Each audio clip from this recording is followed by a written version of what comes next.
directly concerned about it. It's detrimental sometimes without that makes you unfortunately. That's the thing that's detrimental to it, and that's why Chris himself is viewed as a dick, because he I know where you're coming from. That doesn't help people in general. And I think that with the way that he is against it, yeah, it comes across a lot different. Yeah, he says things how he sees them, but it's really that can be at a certain sense that can be a very bad thing, because it's like in that sense. I think that's part of it. And there's also that defines and David and Catherine and those actors, you know, spend the feeling of that they're all wanting, that they're all sort of socially liberal.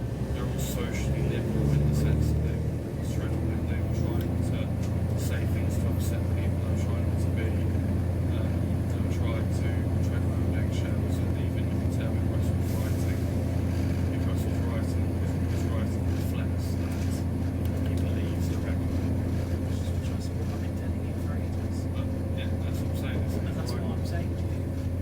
Whoever replaces shoots you, I'm guaranteeing will be migrant, transgender, whatever it is, in a wheelchair, and have purple hair. Absolutely. Guarantee it. And that's what is Russell's right. Russell writes how he feels. He doesn't write for the audience. He writes for him. Yeah, I know. That's what I'm saying. And I keep saying to you, because nowadays it's more accepted. Hence the brand of the TARDIS, which you said wheelchair accessible. And I'm thinking, it's a time machine disguised as a police telephone box from the 60s and 50s. It's not going to have a bleeding round. It's not something they considered back then. Yeah, and that's what he injects. He injects a lot. He's a modern view in the sense of what the world is, for instance, when you're watching to see. Yeah, it feels like the 80s, but there's a lot of sort of language in that which wasn't very 80s, which isn't very 80s for the social time at all. When you're watching it, it feels very. To me, it felt 80s, but it felt more now as well. Yeah, and that's The way people look, the way people dress. Yeah, it was 80s regarding the way that people looked, but then it was now regarding how people spoke and how people dealt with it, which is really sort of, yeah, the writing of it was good to an extent, but it was putting modern politics and modern issues into things set in the past, which isn't something that necessarily is palatable. The next station is Chorley Wood. Oyster and contactless payment card users are reminded to touch out on the card readers when leaving the station. I think it was Marvel recently when they tried to delve into making some US soldiers ladies or something like that during the Second World War. And if you look at pictures, show reels, and you like your history, and you actually do your research. Yeah, there were secretive battalions, but women weren't out on the front lines at all. Well, it was and I know, I did have history. you know, yeah, I wasn't saying this. Yeah, I was saying this in general. I'm saying this for a point is that when you put modern attitudes into things, Yeah, I know where you're it doesn't work. I know where you're coming from. And that, I know exactly what you're saying. and that's also part of it. Also, I think Russell thinks he's got a bit of an ego, and he thinks he's got a bigger ego than he's actually got. He thinks he's a Kevin Feige, but he thinks he's Kevin Feige, who is probably the absolute pinnacle of Marvel. But unfortunately, it's not. He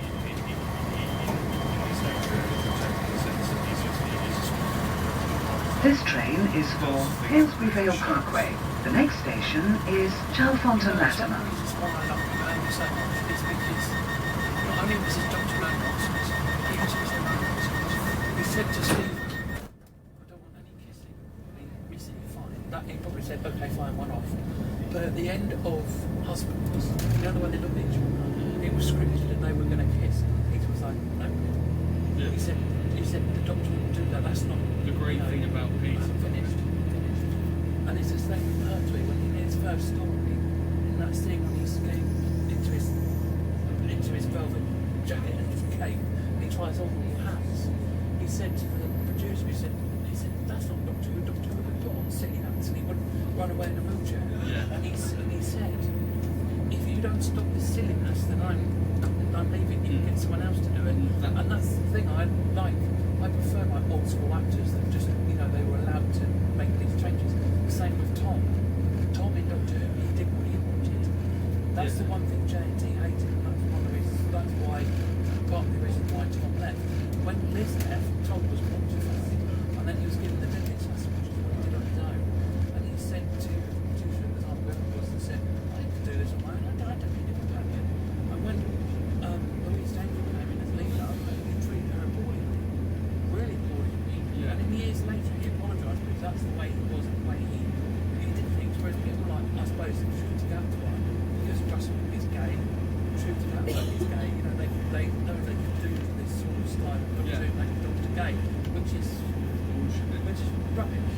It's bullshit, but also one where people sort of tried to get it. So back in the 70s and 80s, you wrote to entertain, you didn't write to hand, you wrote to entertain people, to just make good stories. And educate children. Well, not educate, to make children. That's what it was originally for in 1963. Yeah, so they wanted to teach science and history.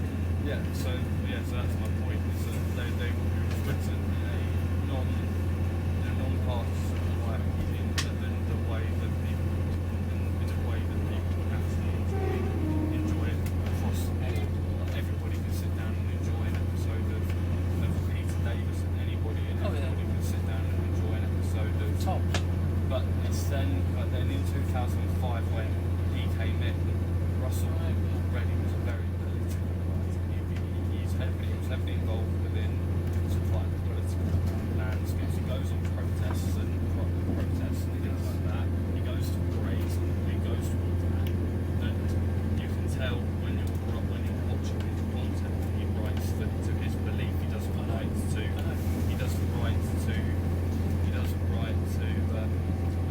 the general audience who produce good stories he produces. He sees, and that's a sad thing. Is that's the reason, and that's also.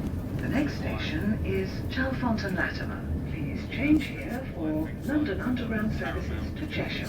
Oyster and contactless payment card users are reminded to touch out on the card readers when leaving the station. Interview with Bristol D, it was like 3 parts long, and he used to say, he would say, he said things in the interview. He said, in my run, when Peter came along, he said, was it the right time to cast a female master? He went, yes, it was. Was it the right time to cast a female doctor? When I took over from Russell and that came in, he said, no, it wasn't. Because things progress and things change. Yeah, things progress. Whereas, like I said to you, Chibnall, when he took over, he said, I want Doctor Who to be female, or I'm not doing it. And then the BBC were like, okay, there's another box ticked. Who have you got in mind straight away? Journey way to go. Oh, because of Paul Church, yes. Yeah, and that's the problem. That's the problem with today's writing. It's right, it's done to write, it's done to. Yeah, it's done to do that. It's done to do that. And unfortunately, Russell and Chibnall. This train is for Aylesbury Vale Parkway. The next station is Amersham. Ensuring that you're pandering fraudulence to the minority. Oh, sorry, it's called plus 3. Not plus 1, it's plus 3, sorry. For the people who scream and shout online about representation and all that, and without making a good story. It's part of the reason why I often and now don't watch many Who stuff anymore. I don't watch much Who stuff. I look outside of that, when I'm watching things like Chicago Fire and Miracles and shows out there you've got, and they don't have this, they just create good compelling stories, and there's like 22 seasons, but this is like 2015 right up until now, and they're making good episodes because the stories are because the stories have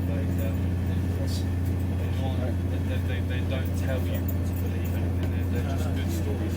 It's literally the concept of the show is Firehouse 51 in Chicago, within the Chicago franchise. So you've got Chicago PD, Chicago Fire, and Chicago Med.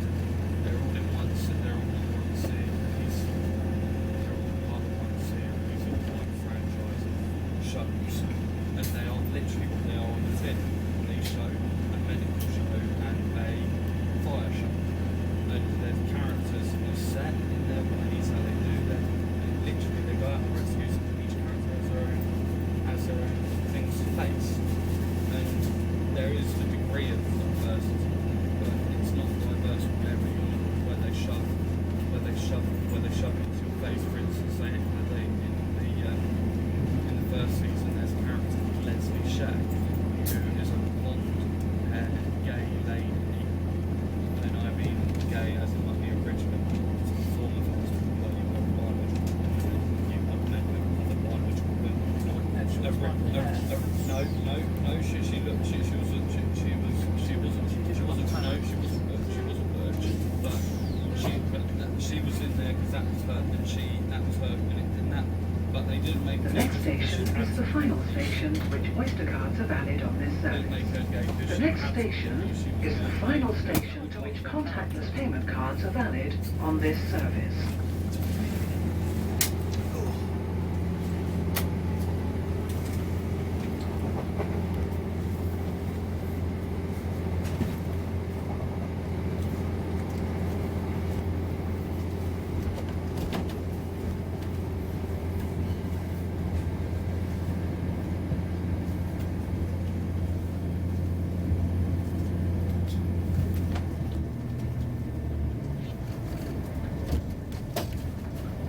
The next station is Amersham.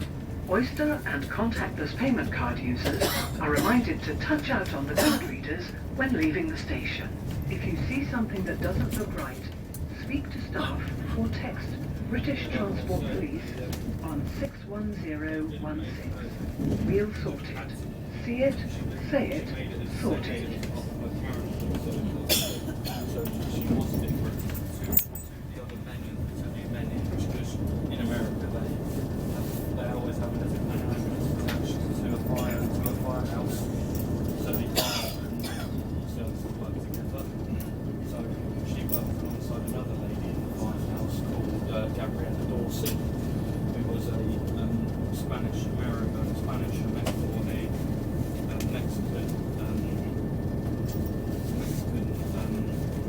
American character, biracial.